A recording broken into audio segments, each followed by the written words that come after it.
Hello everybody and welcome to a brand new episode of NBA The Show. We are now up to episode 7. Kris, can you believe it? Yeah, man, time's flying. Yeah, exactly. It's crazy. Normally I am the host of NBA The Show, but today we have the lovely Jennifer with us in the studio. Everybody welcome Jennifer to the studio.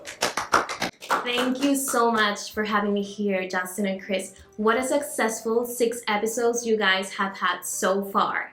But today, we will be discussing Justin and Kris's MVP so far this NBA season.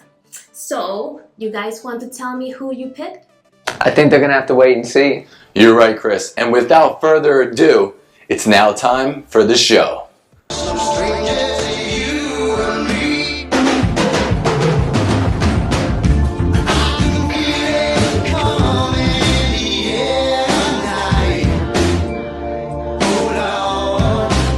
This year has been an insane year nonetheless, with so many talented players averaging numbers we can't even fathom. However, today Justin and Kris will have to settle for one player each as their most valuable player.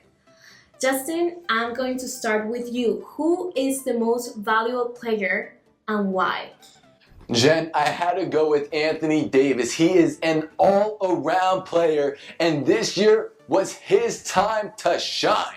Last year, his numbers didn't go up because of injury, only playing in 61 out of 82 games. This year, he has a unibrow on his back telling him it's time to take it up a notch. His numbers have increased in almost every aspect of the game. He is putting up a league best 30.4 points per game. He averages 10.7 rebounds per game and 2.9 blocks per game, which is in first in the league. Even better than the reigning shot blocker himself, Mr. Hassan Whiteside. We all knew Davis was going to be a stud in this league after his one season at Kentucky and then going first in the 2012 NBA draft. 6'11" power forward with limitless array of offensive and defensive skills. He was known in college for his defense over his offense. If nothing changes for Davis from now until the end of the season in his numbers, he will win MVP. He's the most valuable player to this New Orleans Pelicans team, and now with Jrue Holiday back, they are finally winning games that they deserve to win. Now let's see what happens when Tyreke Evans returns from his knee pain come early December. Anthony Davis is a great all-around player and is the most valuable player to his team. Great points, Justin. Now moving on to Kris, it's your turn to take the mic. Same question. Who is your most valuable player this year and why? Alright, so for MVP, I'm taking the beard James Harden. This man is 4th in scoring and 1st in assists, averaging 28 and 12 a game. That's right, sports fans. 1st in assists with 12 a game. He's a shooting guard that's playing point better than some of the best point guards in the league. Now, what I find truly amazing is how Harden can rack up 12 assists, but on a team with a lackluster supporting role. Now listen, I like Eric Gordon, Nene, Clint Capella, and Ryan Anderson, but of all those players, Eric Gordon is the only player that can create his own offense. But what about some other players? Sam Decker, Corey Brewer, Ryan Anderson again, and Tyler Ennis. These are the kinds of players that need Harden to create shots for them. Now let me get back to talking about what makes James Harden the chef. This man has no problem cooking on any defender in the league. He's a lefty but can finish with either hand with an array of moves at the bucket. He'll take you left, he'll take you right, step back, Euro, or spin his way to the bucket. And let's not forget that this man has no problem to get to the line. No shame in his game. He's averaging 10 free throws a night while shooting 81% from the line, which is pretty good, but that's low for him, considering the last 3 seasons he shot over 86%. So I expect that free throw percentage to climb over the course of the season. James Harden is an amazing offensive player, and putting him in the point guard was a great idea. Okay, Justin and Kris, you now have 2 minutes to debate on why you feel your player is MVP. Let the fight begin. Oh, I'm gonna let it begin. Kris, you picked James Harden, and I'm gonna tell you why you made the wrong decision. Harden is a liability on defense, and if we had the time, I could bring up not-so highlights of him being a good 5 to 15 feet away from his man that he is guarding on the defensive end. On top of that, he is known for it on Shaqtin' a Fool. Well, that's on head coach Mike D'Antoni allowing him to sag off on defense. But the issue I have with Davis is how injury prone he is. In his NBA career, he's never played a full 82 games. Not to mention, he's never taken his team past the first round in the playoffs. I find it hard to reward a player whose team will not make the playoffs this season. You know, we can't be too certain about the Pelicans missing the playoffs if the team as a whole remains healthy. That's a big if. Regarding Davis's health, he will prove this year that he is healthy and will play at least 75 out of 82 games. I'm confident in that, Kris. Harden is now free to play how and when he wants to. It reminds me of LeBron James being coached by David Blatt, where he pretty much put Blatt in the back seat and did as he pleased. I feel Harden is the same way. I feel he is totally out of control on the floor, and to be honest, his 5.4 turnovers per game say it all. He is the point guard, however, is the only point guard in the league averaging that many turnovers. Maybe it's time to stop touching the ball so much for Mr. Harden. Harden can be a bit erratic at times, but the Rockets need him to facilitate the bulk of their offense. Let's not forget that Harden is 4th in points per game and 1st assists as the point guard of their team. Well, that's because he touches the ball almost 20 more times than anyone else on his team, so he should have that point and assist numbers if he wants to be even considered as the most valuable player. But I highly doubt a player that doesn't have the three-point ability should be able to win the MVP. The last power forward to win MVP was Dirk Nowitzki for the Mavericks back in 06-07, but we all know Dirk has range. Dirk can hit the three. You know, I don't think a player that's on a losing team, that's not going to make the playoffs, that doesn't have the range of some of the guards in the NBA should be qualified to win MVP.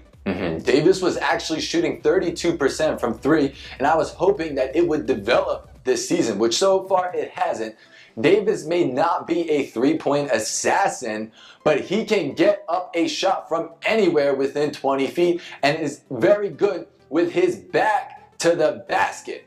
We can't say the same for Harden, who is afraid to go into the post with the big boys. I also like that Davis has stuck with the same main guys on his team, where Harden has a player come and go all the time, such as Howard, Parsons, Lawson, Josh Smith, Jason Terry, and Marcus Thornton.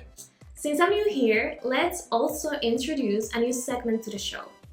Which team do these NBA players perform for? Kris, Justin called you out on this one and wanted to see if you were capable of identifying these 5 players' playing locations.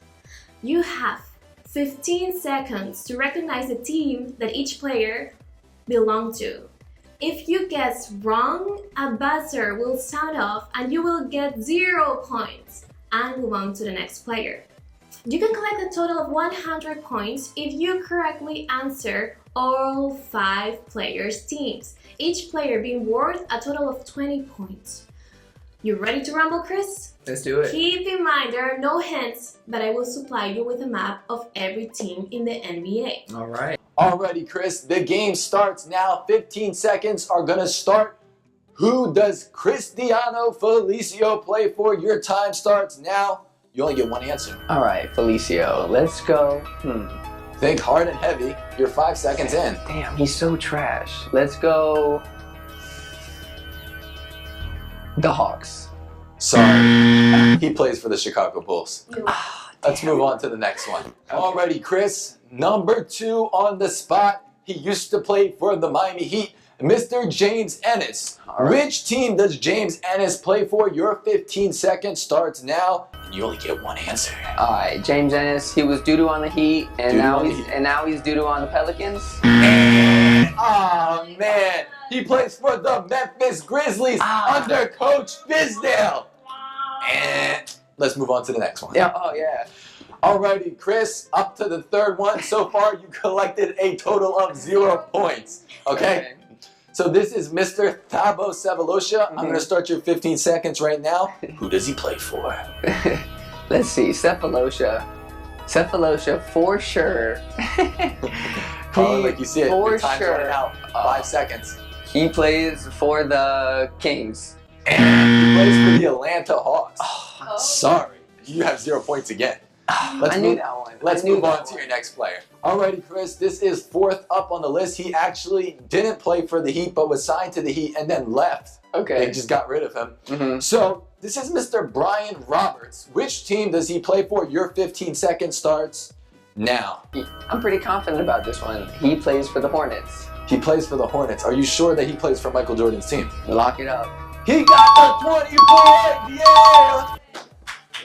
Alrighty, guys. This guy may look like Kevin Hart, and he's very short. Mr. Shelvin Mack. So, Kris, I'm going to start your 15 seconds. Who does Shelvin Mack play for? Shelvin Mack. Let's go. Shelvin Mack plays for the Brooklyn Nets. Sorry, Kris. He plays for the Utah Jazz. So, what do you think about all this? You got 20 points out of 100. How do you feel right now? You know, I feel a little disheartened, but that's okay. Because they're scrubs? Because they're scrubs, exactly. These are nobody, so, you know, whatever. Thank you guys so much for joining us on this brand new episode of NBA The Show. Episode 7 was a short one, but a fun one. Kris, you racked up 20 points. How about those players, son? Man, they're scrubs. It don't matter. We want to thank again Jennifer for being on the show. No problem. I want to say have a great night, everyone. From South Florida, I'm Justin. I'm Jennifer. Kris. Take care, everybody. Peace out. I am.